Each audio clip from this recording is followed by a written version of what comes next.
Okay, I got a couple other requests that quickly, you know.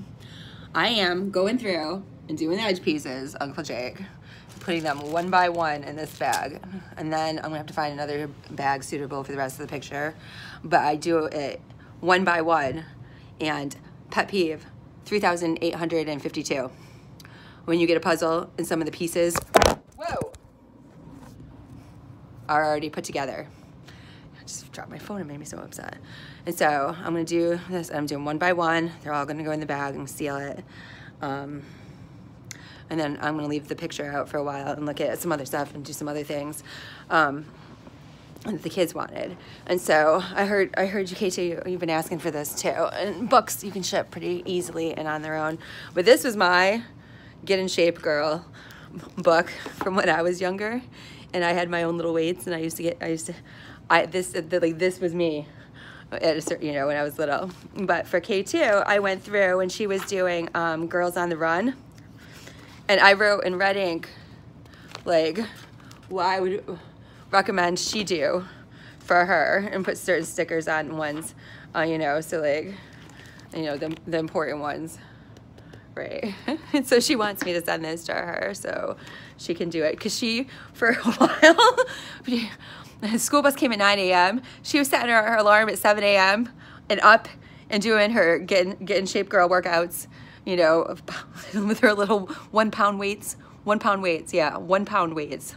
I bought her, and she had, I'm not gonna ship those. I gave those to another little girl, but those are really, really cheap. You can get them, you know, 1 pound, maybe 2 pounds at this point.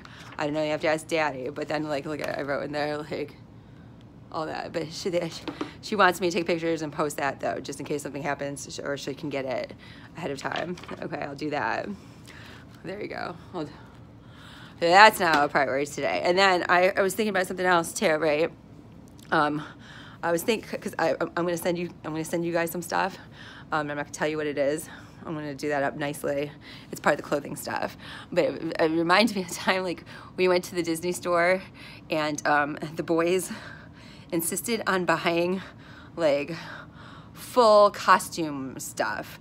I think B might have been with us, and then they wore them around the neighborhood like all the time. Like they would just, you know what I mean, with like the padded chests and everything, like just be out there just playing on a regular normal day, you know, not Halloween or anything, in these like ridiculous, you know, full costumes.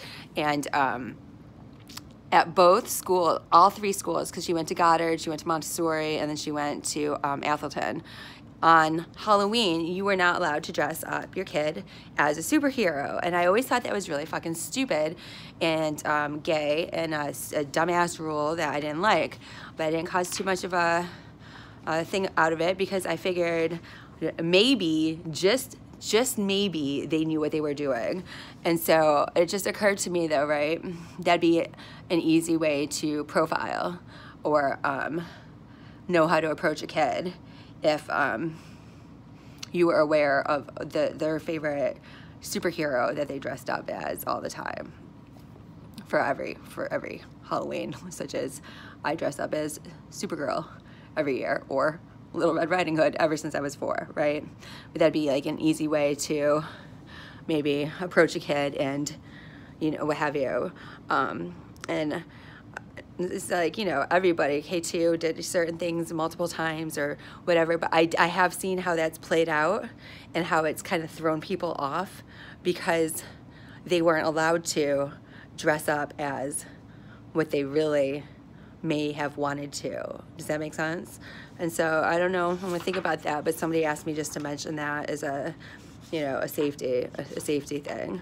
I don't quite understand that. I probably got that wrong, but there are people that you could probably talk to that would probably know the right answer of why that tends to be a thing that everybody does wherever we send our kids down in those areas.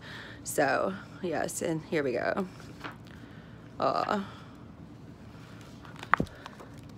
Shoulder presses.